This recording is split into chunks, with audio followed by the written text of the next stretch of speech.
요즘에 제모 받으시고 나서 뭐 사기당했다, 제모를 10번 해도 털이 그대로다, 이런 말씀 하시는 유튜브나 쇼츠를 제가 좀 많이 봤거든요. 그래서 왜 그런 일이 발생하고 제모에 대해서 더 잘 알고 시술을 받으시면 좋을 것 같아서 제가 제모에 대한 모든 걸 알려드리려고 모든 팩터들을 다 정리해서 말씀드리려고 합니다.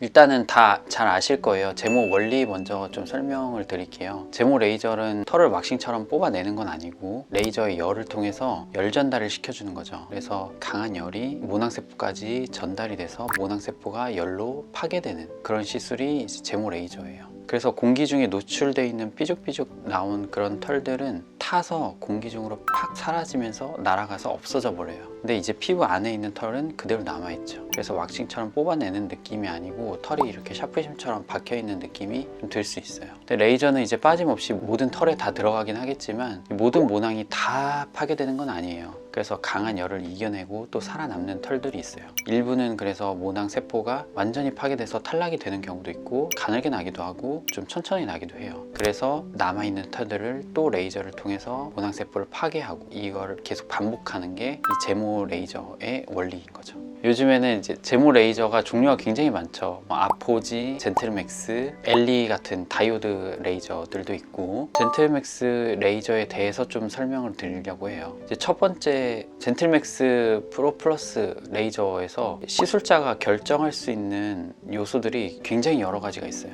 가장 첫 번째로는 이제 파장이에요. 755나노미터로 사용할지 1064나노미터로 사용할지, 보통은 이제 아시아인 기준으로 제모를 한다라고 하면은 755나노미터를 주로 사용을 하게 돼요. 755나노미터가 멜라닌 흡수율이 굉장히 좋고 멜라닌 흡수율이 높기 때문에 당연히 제모 효율이 좋아요. 근데 이제 피부가 어두운 분들에게는 표피 화상의 위험이 있죠. 그리고 반면에 1064 파장 같은 경우에는 멜라닌 흡수율은 낮지만 투과 깊이가 조금 더 깊어요. 그래서 좀 새싹처럼 올라오는 피부 안에 있는 그런 모낭까지 잡아준다는 그런 장점이 있죠. 이제 두 번째는 스팟 사이즈예요. 스팟 사이즈는 크기 조절이라고 생각하면 되는데요. 1mm, 2mm, 3mm 크기부터 26mm, 2cm 정도가 넘는 크기까지 조절을 할 수 있어요. 이제 이걸 단순히 크기 조절이라고 생각을 하셔도 되는데 이건 이제 반만 맞고 반은 틀린 거예요. 뭐 눈썹 바로 위쪽이나 바로 아래쪽 좁은 부위들을 이제 사용을 할 때는 당연히 스팟 사이즈가 작은 이제 레이저를 사용을 하게 되고, 그리고 뭐 다리나 등 같은 이제 넓은 부위에 사용할 때는 또 스팟 사이즈가 큰 그런 레이저를 사용을 하게 되겠죠. 근데 이제 스팟 사이즈가 너무 작아지게 되면 이 에너지 전달이 잘 안 돼요. 광자가 유실이 된다라고 이제 표현을 하는데, 쉽게 말씀드리면 에너지가 전달이 잘 안 되는 거예요. 퍼지는 거죠. 근데 넓은 큰 사이즈로 들어가게 되면 서로 보충해주는 효과가 있어서 에너지 전달이 깊은 곳까지, 심부까지 열 전달이 잘 되는 거예요.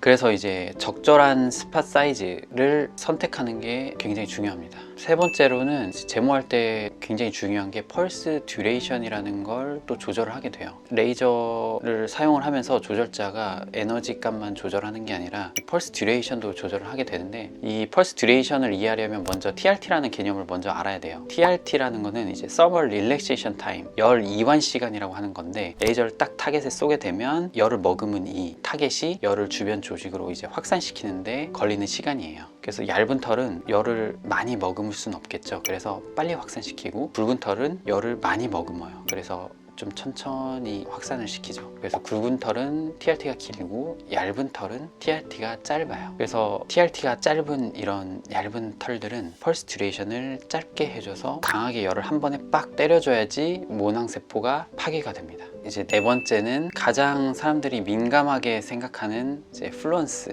에너지예요. 레이저를 할 때 가장 많이 듣는 질문 중에 하나예요. 지금 몇 단계예요? 지금 센 거예요? 이번엔 좀 세게 해주세요. 이런 말들을 굉장히 많이 하시는데, 지금까지 제가 쭉 설명을 드렸잖아요. 에너지가 예를 들어서 10줄이 있다, 뭐 12줄이 있다. 그러면 10줄로 했을 때 제모가 잘 될까요? 아니면 12줄로 했을 때 제모가 잘 될까요? 그것만 가지고는 알 수 없다. 사이즈가 이제 정답이에요. 스팟 사이즈가 크면 당연히 광자 산란이 덜 되니까 열 전달이 더 잘 되겠고, 펄스 듀레이션이 짧으면 당연히 TRT가 이제 짧은 털들도 강한 열을 때려줄 수 있겠죠. 그래서 이제 펄스 듀레이션을 어떻게 조절하는지, 스팟 사이즈를 어떻게 사용하는지에 따라서도 이제 같은 10줄이어도 에너지가 좀 다르게 전달이 되겠죠. 그리고 이제 털의 굵기에 따라서도 에너지 흡수하는 양이 좀 달라요. 예를 들어서 얇은 털이다 그러면 에너지를 그냥 올리는 것보다는 펄스 듀레이션을 짧게 해주는 게 좋아요. 스팟 사이즈는 가장 크게 하고, 그러면 펄스 듀레이션은 가장 짧게 하고, 굵은 털이 엄청 빼곡한 남성분의 털에 12줄, 14줄 정도 레이저를 쏴준다. 열 흡수가 어마어마하게 많이 이루어지기 때문에 굉장히 쉽게 화상이 생길 수 있어요. 이제 다섯 번째로는 레이저의 조사 속도예요. 레이저의 조사 속도는 이제 효과와는 크게 상관이 없죠. 레이저가 얼마 빠른 속도로 연속해서 나가냐, 이런 이제 차이가 있는데, 보통은 이제 오버래핑이라고 해서 레이저가 쏜 곳에 30% 정도 걸쳐서 이제 오버래핑을 해서 이제 들어가는 건데, 너무 빠른 속도로 들어가게 되면 같은 자리에 연속해서 들어가게 되는데, 그러면 아까 말씀드린 TRT, 열이 이제 이완되는 속도가 지나기 전에 한 번 또 들어가면 이 펄스 듀레이션을 조절하는 의미가 없겠죠. 그러면 당연히 화상으로 이어질 수 있어요. 그래서 속도도 적절하게 유지하는 게 굉장히 중요해요. 지금까지 이제 말씀드린 거는 이제 시술자가 장비에서 제모를 할 때 조절할 수 있는 모든 파라미터를 다 설명드렸어요. 이제 파라미터 이외에도 이제 설명드릴 수 있는 게 또 몇 가지가 있습니다. 이 젠틀맥스 프로 플러스라는 거 하는 장비가 이제 제모만 하기 위해서 만들어진 장비는 아니에요. 그래서 혈관이나 혹은 이제 리프팅 할 때도 사용이 되기 때문에 이제 여러 가지 핸드피스가 있어요. 스몰, 미디움, 라지 세 종류의 핸드피스가 있고, 이렇게 핸드피스마다 DCD라고 하는 이제 가스 분사 장치가 달려있는 핸드피스가 있고, 라지 핸드피스 같은 경우에는 DCD 가스 분사 장치가 없는 이런 핸드피스도 있어요.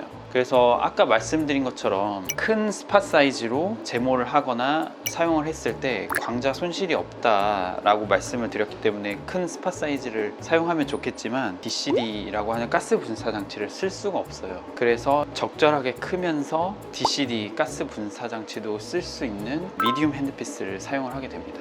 네, 여기까지 다 시청하신 분들 축하드립니다. 이제 제모에 관한 모든 지식을 습득을 하셨고요. 그런데 이제 제모 받으시면서 나 이건 좀 이상하던데, 안 아팠는데, 혹은 너무 아팠는데, 그 이외에도 다른 궁금하신 게 있으시면 댓글 남겨주시면 제가 답변 드리겠습니다.